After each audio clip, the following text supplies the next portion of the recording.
오늘의 주제 A 아니든 B 아니든 당신이 40대 전후의 가정이고 돈이 좀 있다면 무조건 집을 살 것을 권유합니다. 이제 다음에 보여줄 표를 잘 체크해 보시기 바랍니다. 한번 읽어보겠습니다. 현금 흐름이 여유 있는가? 가능하다? 부족하다? 시장 심리 회복을 믿는가? 긍정적이다?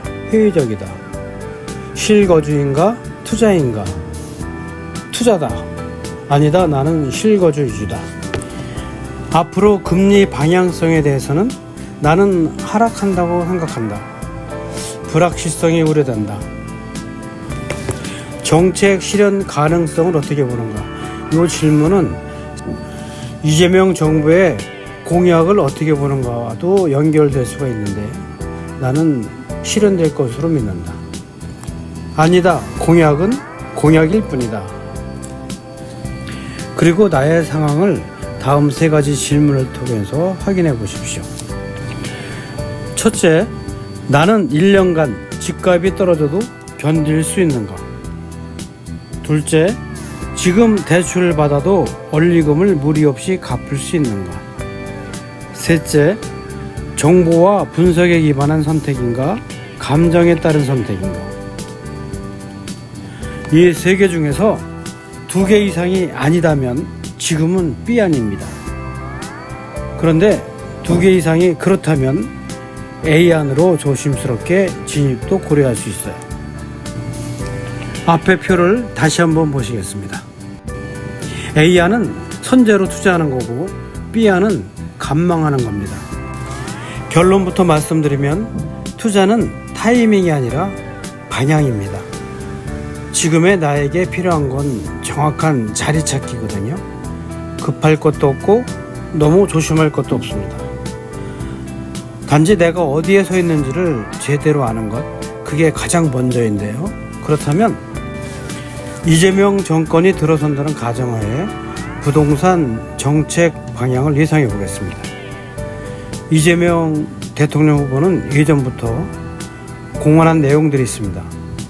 그리고 민주당의 정책 기조들을 보면 다음과 같은 방향이 유력하다고 할 수 있습니다. 첫 번째는 공급 확대 중심입니다. 수도권을 중심으로 역세권이나 공공택지 등의 대량으로 주택을 공급할 것입니다. 재개발, 재건축을 활성화할 겁니다. 물론 안전진단을 완화하고 용적률을 상향하는 방법을 하겠죠. 그리고 1기 신도시 재정비에 속도를 낼 것입니다. 1기 신도시는 분당과 일산을 말하는 것이겠죠. 장기적으로는 누구나 집, 기본주택 같은 공공임대주택을 확대 시도할 것입니다. 두 번째, 세금 완화보다는 재정 확보를 중시할 것입니다. 세금으로 주택 등을 억제하거나 조절하지 않는다고 얘기를 하지만 아마도 다주택자에 대한 종부세, 보유세는 강화할 가능성이 높습니다. 실소유자 중심으로 대출 규제를 일부 완화할 수도 있지만 다주택자는 압박을 받을 것입니다. 세 번째, 청년이나 무주택자를 위한 금융 지원을 확대할 것입니다. 청년 신혼부부 대상으로 저금리 대출이나 전세자금 보증을 확대할 것으로 예상됩니다. 물론 청년의 기본주택이나 사회주택 등의 공급 확대 가능성이 높습니다. 그렇다면 전문가들의 의견은 어떨까요? 전문가 집단은 어느 시대 어느 때나 상반된 주장을 펼치긴 합니다. 첫 번째로는 오른다고 주장하는 전문가들의 입장을 말해보겠습니다. 부동산이 상승할 거라고 주장하는, 구체적으로는 집값이 오른다고 주장하는 전문가들은 정권 교체로 정책이 명확해지고 규제 완화와 공급 확대로서 시장 심리 회복이 이루어진다고 생각하고 있습니다.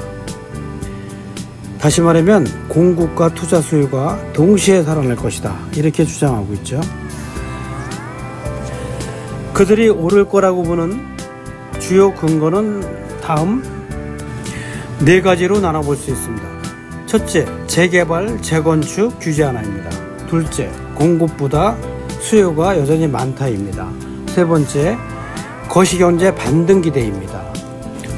네 번째, 심리 회복과 정권 초반 특수입니다. 첫 번째, 재개발, 재건축 규제 완화는 이런 것이죠. 서울 내 유일한 공급수단은 재건축인데 이것을 열어준다는 겁니다. 기대감이 상승하겠죠. 그러기 위해서는 용적률을 상향 조정한다든지 안전진단을 완화하겠죠. 가격 프리미엄이 상승하는 기대가 있습니다. 두 번째, 공급보다 수요가 여전히 많다. 이거는 무슨 얘기냐면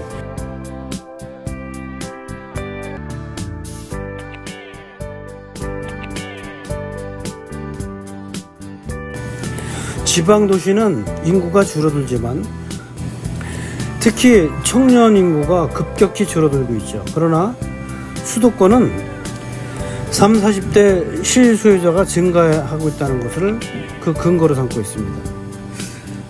1인 혹은 2인 가구 증가로서 소형주택 지속 수요과도 존재한다고 보고 있죠. 실제로도 서울 경기 지역의 역세권 등 핵심 지구에는 여전히 공급보다는 수요가 우위에 있습니다. 세 번째, 거시경제 반등 기대입니다. 금리 하락 시점이 오면 유동성이 회복되고 그렇게 되면 부동산으로 돈이 다시 몰릴 가능성이 높습니다. 결국은 전세 가격이 상승되고 갭 투자 수익이 다시 매력이 생기겠죠. 네 번째, 심리 회복과 정권 초반 특수를 기대하고 있습니다. 정권 초반에는 일반적으로 시장에다가 힘을 실어주는 시기이기 때문에 부동산 경기가 좋아질 거라고 생각하는 것이죠. 그리고 민심을 잡기 위해서 실거래 규제 완화 등 가능성도 완전히 배제할 수는 없죠. 그 가능성이 높습니다. 그렇다면 부동산이 떨어진다고 보는 전문가들의 입장은 어떤 것일까요? 그들이 주장하는 대표적인 내용은 이렇습니다. 금리는 여전히 높고 가계부채는 많고 인구는 줄어들고 있다. 그러므로 일시적 반등은 있을 수 있지만 구조적으로는 하락 추세를 면할 수 없다는 거죠. 이들이 말하는 주요 근거도 한 네 가지로 나눠볼 수 있는데요. 첫째, 거시경제 문제, 금리와 가계부채를 들고 있고, 둘째, 인구 감소와 수요 축소입니다. 셋째, 공급 폭탄 가능성입니다. 넷째, 정책의 신뢰도 부족입니다. 첫째, 거시경제 문제에 있어서는 금리는 당분간 낮아질 조짐도 없고 대출 부담은 여전히 크다는 거죠. 그리고 가계부채 비율이 세계 최고 수준이라는 거죠. 자금 여력이 아예 없다고 얘기합니다. 더군다나 집값이 올라도 거래가 안 따라온다는 겁니다. 두 번째, 인구 감소와 수요의 축소입니다. 수도권의 일각 또는 지방은 이미 미분양이나 공실이 증가하고 있습니다. 고령화에 따라서 출산율은 감소되고 있고 그러다 보니 실수요 자체가 줄어드는 중입니다. 장기적으로는 주택 초과가 나타날 가능성이 높다는 거죠. 인구가 줄어들으니까요. 세 번째는 공급 폭탄 가능성입니다. 윤석열 정부 때 풀었던 공공택지 3기 신도시 입주 물량이 2025년부터 2027년에 집중적으로 풀릴 건데 거기에다가 재개발, 재건축까지 풀어버리면 오히려 물량이 과잉될 가능성이 높다는 거죠. 네 번째는 정책 신뢰도 부족입니다. 이재명 정부, 아직은 정부가 아니지만 이재명 정부가 말하는 공급은 대부분이 장기 계획입니다. 그러므로 단기적 효과는 없을 것으로 생각하는 거죠. 기본주택, 공공개발 등은 현실성이 떨어지고 시장 신뢰가 닿다는 것도 한 예를 들고 있습니다. 더군다나 다주택자에 대한 규제가 다시 강해지면 투자 심리는 크게 위축될 것이다. 그러므로 부동산 경기는 안 좋아질 수밖에 없다. 어쨌든 이 두 전문가 집단의 주장들을 종합적으로 결론해 보면 나의 입장에 따라 전략이 달라져야 된다는 것으로 기결됩니다. 다음 표를 좀 잠깐 볼까요? 두 전문가 집단의 주장을 4개로 구분해서 나눠본 표입니다. 오른다고 하는 전문가들은 부동산 시세가 좋아진다고 보는 건데요. 좋아지는 지역은 서울 그리고 GTX 역세권이나 일기 신도시로 국한해서 보고 있습니다. 이 지역의 투자는 재개발이나 도심 오피스텔 단기 매입으로 단기적으로 매입하거나 부동산이 떨어진다고 보는 전문가 집단은 부동산 시세가 급락하기보다는 정체하거나 혹은 소폭으로 조정된다라고 보고 있는 건데요. 특히 지방이나 공급이 가행된 지역은 그럴 것이다 라고 예측하는 겁니다. 그래서 장기 투자보다는 리스크 분산에 역점을 두라고 하는 겁니다. 그리고 물론 전문가들 집단답게 위험 요인도 나열해놨는데요. 이 리스크 요인은 제 생각으로는 자기들의 예측이 빗나갔을 때 도피하게 하는 탈출구일 뿐이라고 저는 생각합니다. 결국은 부동산이라는 것은 정책과 돈 흐름 그리고 심리 싸움이 아니겠습니까? 정권이 바뀌었다고 무작정 사는 것도 정책만 보고 기다리는 것도 다 위험한 착각일 수 있습니다. 각자 자신의 상황에 맞는 데이터 기반 판단이 필요할 때입니다. 이제 다시 전반부의 표로 돌아가겠습니다. 그러면 나는 A냐 B냐의 갈림길에 서 있는데 어느 안을 선택해야 좋을까요? A안, 즉 선제 투자형은 중심지 핵심 지역에 미리 들어가는 걸 권해드립니다. 이런 분들은 아마도 주택시장의 반등을 전망하고 정권 초반에 정책 드라이브를 믿는 입장일 겁니다. 심리, 정책, 금리 완화 기대감에 선제적으로 움직이는 전략이죠. 이런 사람이 선택하면 좋을 것 같습니다.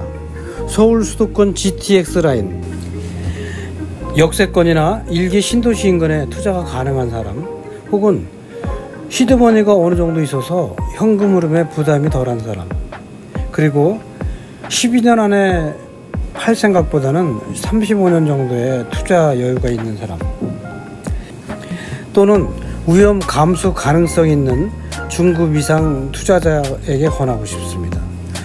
투자 전략으로는 재개발, 재건축 혹은 초기 구역 매수, 지분 투자 같은 것도 괜찮습니다. 또는 일기 신도시 예정 지역 중에서 교통 인프라 핵심지나 입지 대비 저평가된 오피스텔 혹은 소형 아파트를 선점하는 게 좋을 것 같습니다. 그러니까 금리 하락 전에 선매수해서 반등기에 수익을 노리는 전략이죠. 다만 정책이나 공약이 말뿐에 그치면 집값은 다시 하락 압력을 받을 겁니다. 그리고 금리 인하가 늦어지면 보유 부담이 커지겠죠. 더군다나 거래량이 회복이 안 된다면 매도 타임 잡기가 어려울 겁니다. 그렇다면 보수 관망형, 그러니까 지켜보면서 무주택이나 현금 비중을 유지하는 B안은 어떻게 해야 될까요? 지금은 불확실성이 너무 크고 거시 경제와 공급 리스크가 크다는 입장입니다. 떨어질 이유는 많고 오를 이유는 아직 약하다고 보는 전략인데요. 이런 사람들은 무주택이거나 1주택 이후 추가 투자를 고민하는 사람들일 것이고 고금리에 대출 부담이 큰 사람들일 겁니다. 그리고 심리보다는 데이터에 의존하고 싶어하는 사람이나 자금 여력이 아직 적거나 직업이 불안정한 사람들이 선택해야 할 전략 아니라고 생각합니다. 그렇다면 B안을 선택한 사람들은 당분간은 실거주 위주로 판단해야 될 겁니다. 그리고 미분양 리스크가 큰 신축이나 위급 지역은 절대 진입하면 안 되고, 공급이나 정책, 금리 등을 모두 확인한 후에 2026년이나 2027년에 진입 시기를 엿보는 게 어떨까 생각을 합니다. 오히려 지금은 현금 확보와 시장 공부에 집중할 때라고 생각합니다. 다만 리스크 아닌 리스크를 생각한다면 시장 반등이 시작되면 뒤늦게 따라가게 되겠죠.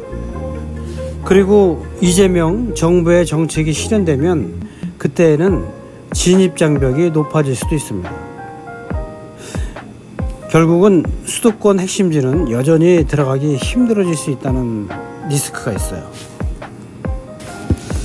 어쨌거나 A안은 리스크를 감내한 선점이고 B안은 안전을 선택한 준비입니다. 어느 길을 가느냐는 결국은 나의 현재 상황과 불확실성을 감내할 수 있는가 여부라고 생각하는데요. 오늘은 알기 쉽게 부동산 어떻게 될 것인가 라기보다도 나는 어떻게 할 것인가를 한번 생각해 봤습니다. 좋은 아이디어를 얻는 시간이 되셨으면 합니다. 감사합니다.